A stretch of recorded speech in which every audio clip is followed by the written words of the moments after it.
Human Dynamics resilience programs are designed to empower leaders, energize teams, and create organizations that not only withstand pressure but excel through it. Let's work together to build resilience that drives performance and lasting growth.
Okay. Good afternoon, everybody. Thank you so much for joining us this afternoon. I'm Lian, Managing Director of Human Dynamic Philippines, and we partner with different organizations to build their resilience, enhance wellness, and develop sustainability. So today, one of the most common challenges that we encounter across organizations in the Philippines and across Asia Pacific is the way we can lead diverse, hybrid, and remote teams. So this afternoon, we will tackle just that. And we are very honored to have with us today Stephan van der Vat. He is the owner of Management Drives, and this is a tool that helps improve the performance of individuals, teams, and organizations through their diverse strengths. So thank you for joining us this afternoon or this morning, Stephan, in Yeah, thank Netherlands. you. So how are you doing? I'm fine. Thank you. Thank you. Very happy to be here. Same here. We are very excited with the insights and strategies you will share with us so that we can all lead teams better in a hybrid and remote setup. So please go ahead. The stage is yours, Stephan. Okay. Thank you. Thank you. Before we get into a discussion, let me start with presenting what is Management Rise and what do we do with remote leadership. So I will share my screen. And if everything goes well, now you have my presentation. Can you confirm that? Correct. We can see the screen perfectly. That is good. So remote leadership with Management Drives. Management Drives is a tool that offers solutions on different ways of collaboration all around the world. We work in over 70 countries. We work, I think, in almost all countries in Asia Pacific together with Human Dynamic, and we color the world. So we use 6 colors to determine what motivates people.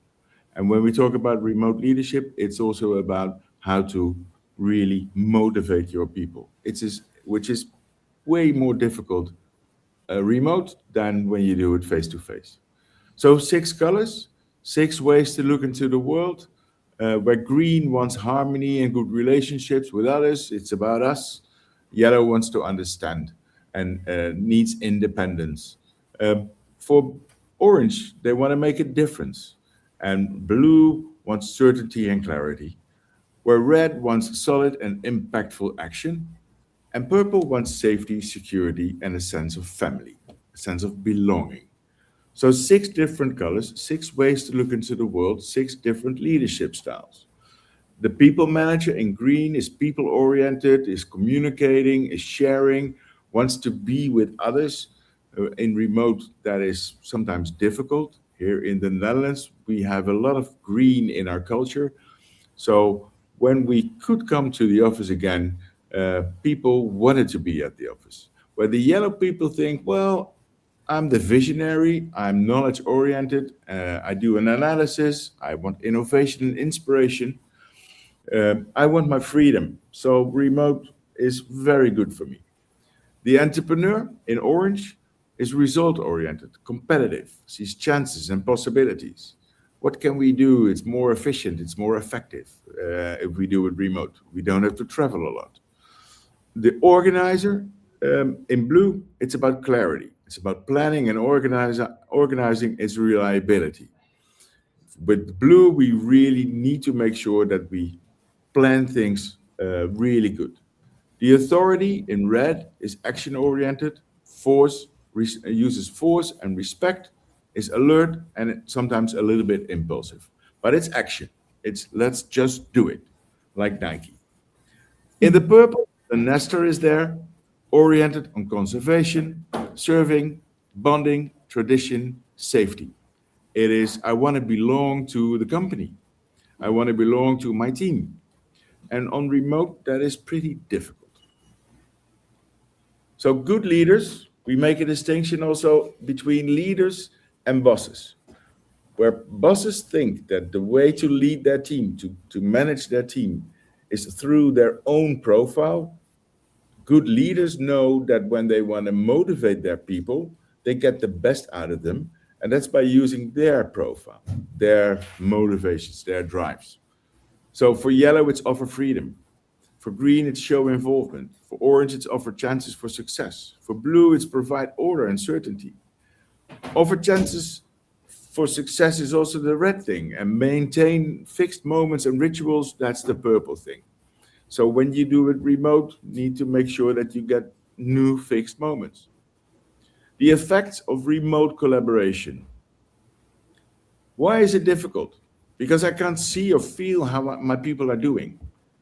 For the yellow, it's confusion due to complexity. Is it really that effective and efficient? That's the question that orange has. Loss of control. Who maintains agreements? That's the blue one. Because after the call, we can all do our own thing. Am I still making an impact? That's the red question. And fewer stories are shared in the purple one because probably it's more efficient. So the belonging to each other will go away a bit. Why is it difficult? Because non-verbal communication is not fully visible. You see my face.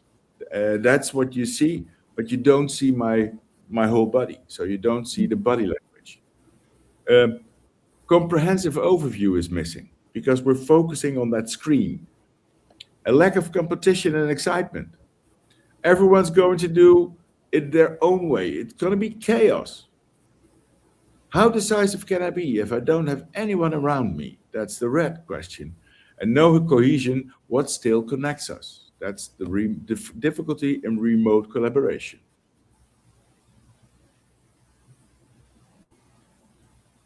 Less connection with and between colleagues, not everyone together.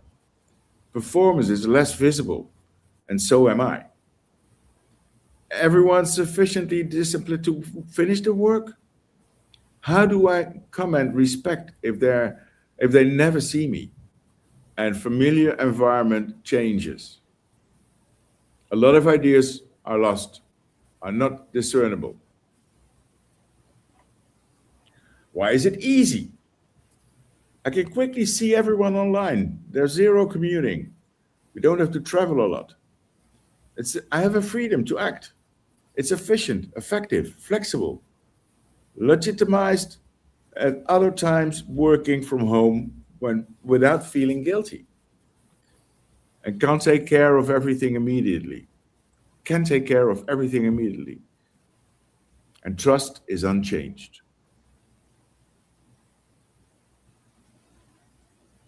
Why is it easy as well? Less distracted by requests for help. New concepts, new technical tools. Focus on results. More planning space.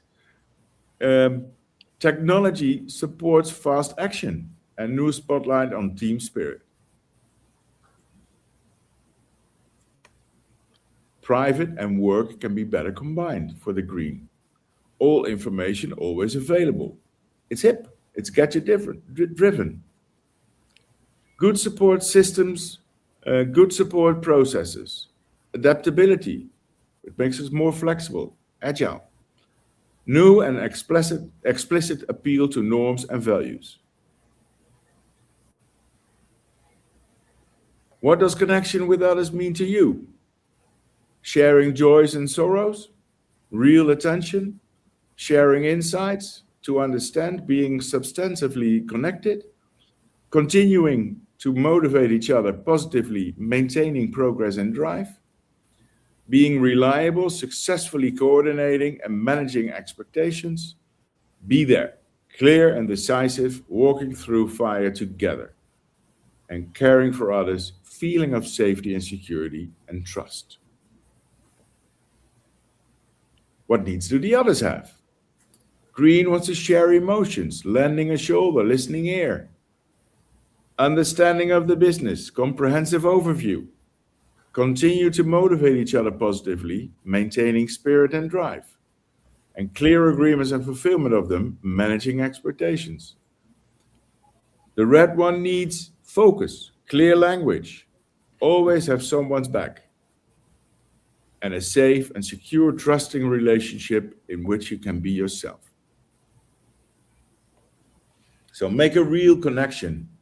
That is what I always say. When you have remote work or remote workers in your team, or you're the remote worker yourself, this is what you need. Explain what is the set course, fit it for the future. And the other one, ask, what do you think? Because on screen, especially, well, in Asia, I sometimes see that people don't open their camera. Then you don't see it. So you ask, what do you think? So you really need to be, as a manager, as a leader, you need to be more proactive on that. Who's doing what and how do you feel under these circumstances? Explain that and ask, can I help you? How does it feel for you? How things are going? What are the adjusted goals? For spirit and output, what do you need? What's going well? Don't focus only on the things that needs to be improved, but also share your successes. Celebrate them. New working agreements, process changes. That's what you need to explain. Is it clear for everyone? Is it logical? Is it under control? In red, what's the focus now? The desired pace. What are the decisions taken? And did it go according to plan? Are there any risks? That's the red question. Ask them. About rituals, explain about the rituals, the recall stories, and the memories. And ask what is now no longer there. Are they happy?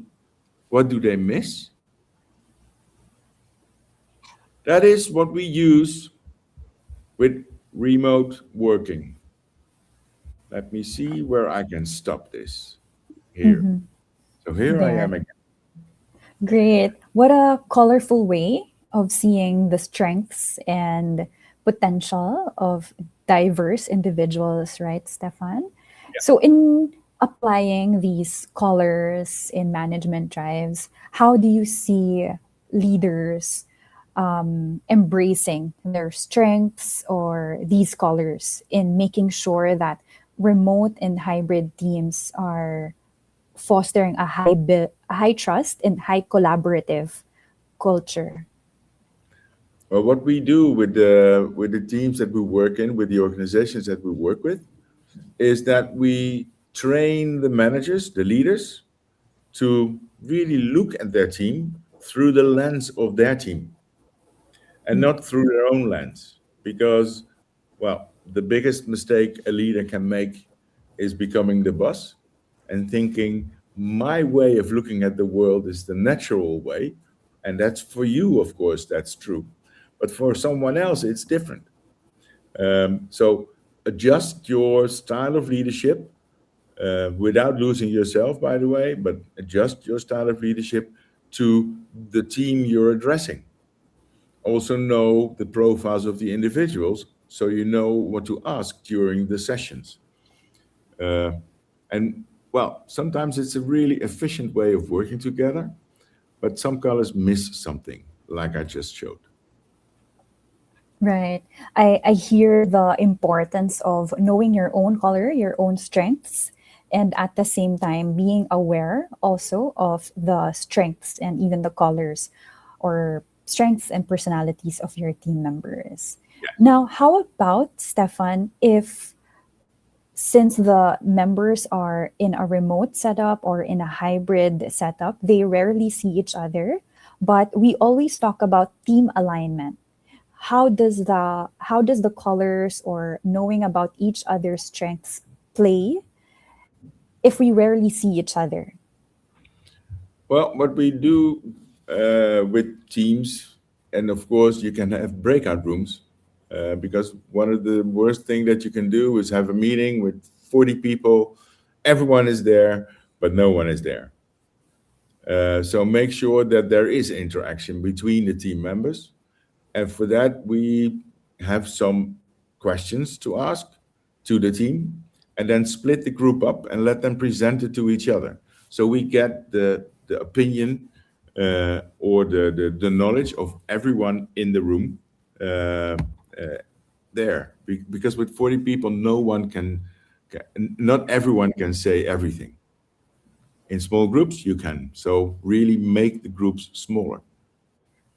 It's less intimidating, right, Yeah, Stefan, yeah, yeah. when you find yourselves in a smaller group? Okay. If You can we, you cannot hide, huh? When you're in small group, and correct, that's good there's no way to because go. Yeah. everyone's opinion should be heard. And I like what you said about making connection. And it's really hard to build that connection if you are such in a big crowd. It's so easy to have your voice diluted from everybody else's opinion. Yeah. Now, I believe that we are also talking about this important conversation, Stefan, because we want to value our team members' well being, right? So, how do Right. we make sure that we take care of their well-being, but at the same time manage performance expectations, which is equally important in an organization? I believe strongly that when you take the drives of your people into account, you will get them motivated, empowered, and with that, you will increase the performance of the team or the organization. And I think that's what we do with teams, with leaders. Make sure that they know what they have to do to get the best out of their people, and that creates well-being for the people. To give you an example, we worked in schools in the Netherlands with the teachers, and there was sick leave of 8%. Then we trained the leadership how to make sure that they got the best out of their people, out of the teachers. And the sick leave dropped to 2.8% just Wow. by pressing the right drives. And that is, and the nice thing is that it was not our research, but they did it themselves. And they told us this is what happened when we use management drives. So the well-being of people, and on the other side, the sick leave, we really reduced it to 2.8, which is below the average in the Netherlands in the company, just by making sure that people were heard, that people were listened to, and in that way, we really helped the schools to get a better performance. And what happened is that people were coming back from sick leave, so there were more teachers, so there was more time, so then it was better, and so everything helped. But it started with addressing the right motivations and getting the best out of the people. What a significant jump, Stefan, from 8% to 2.8%, right? And Right. what I personally admire from the Management Drives tool is the way that it highlights an individual's set of drives and motivations, and even the particular things that might drain you or fill your energy. And these Yeah. are, I believe, crucial factors in making sure that we get to equip and empower individuals to work at their best. So, given these drives, motivations, Stefan, would you say that there is like one or two leadership behaviors that you have observed in terms of the way it's critical in managing geographically dispersed members or teams? Yeah, what we have a program on cultural differences, because it is difficult to work with people that come from a different culture, because you have to know um, what drives them, because the motivations of people originate from the identity of people and the identity of the culture they live in. To give you an example, I was in China, and then my people said yes to me to a question, and it took me a year to find out that yes means I heard you. It doesn't mean I agree with you. That's a cultural difference. In the Netherlands, when the Green sees the manager as the facilitator, so when my people don't like what I do, they will give me direct feedback, which in the US is not done to the CEO. You don't do that, because next day I want to have my job. Mm-hmm. Um, so those are the cultural differences. And when you lead a team, you need to know. I had a team in the US with Europeans, all different countries, and American people. And then we had an exercise on giving feedback. And then one guy said, "Well, there's this colleague I don't like, and this is what's happening, and blah blah blah blah blah." I said, "But this is your boss you're talking about, right?" "No, no, no, no, no. It's my colleague." But it was his boss. And the boss was a Dutch guy. So he really appreciated that. Because when you, as a leader, are open for the feedback, you will receive it in a good way. And feedback for us is always a present to make you better as a leader, but also to improve the team performance. I completely agree, Stefan. But similar to the other regions that you had experience in, I would have to say that in the Philippines, we also have a very much agreeable culture, because the purple and the green, I would say, are important drives or very common drives in the Filipino culture, wherein we really appreciate and give honor to traditions and relationships with people. So giving feedback is not as common even today, Stefan. So these are all very important insights that you gave, Stefan. If we want to encourage and have leaders really take action in making sure that leaders are well equipped in understanding the drives of the people that they lead to have that organizational impact, Mhm. maybe you can share other experience that you successful experience you had with other organizations that really invested in leadership development and the well-being of the people.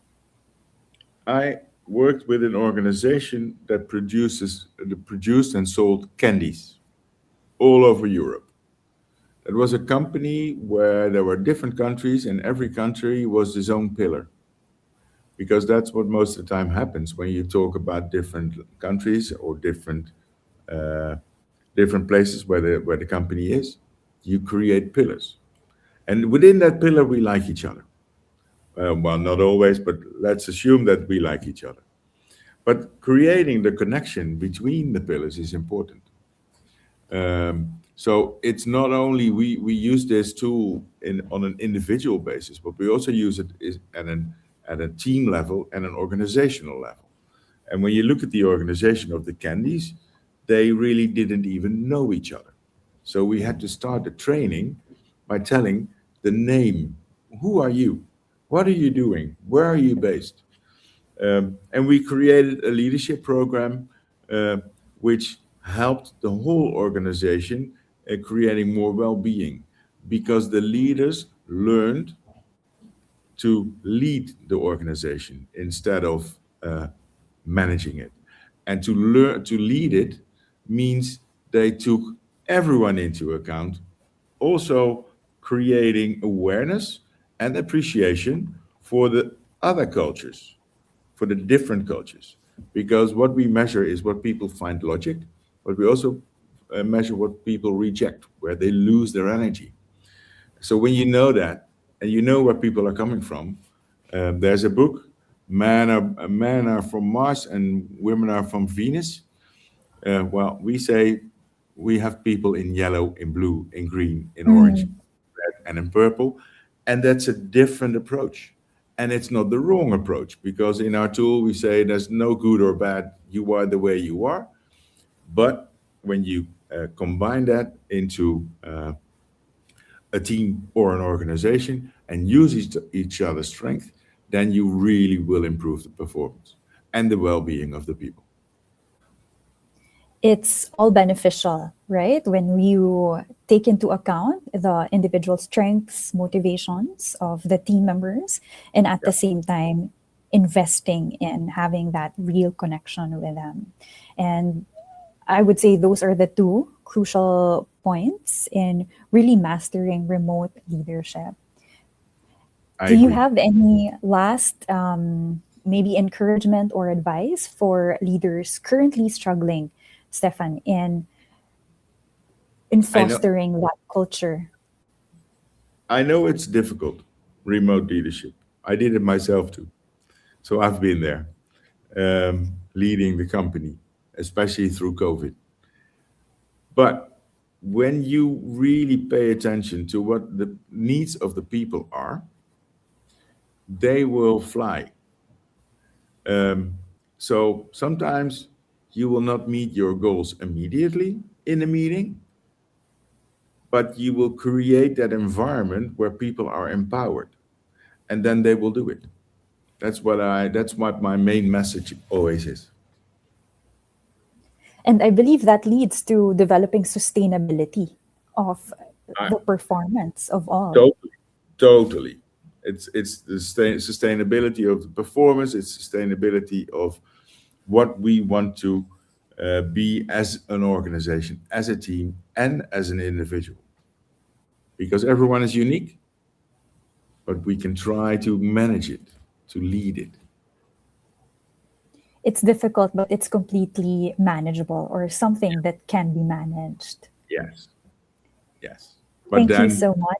Mm, don't have your own agenda, but have the agenda of the team. correct. For everybody's welfare. Yes.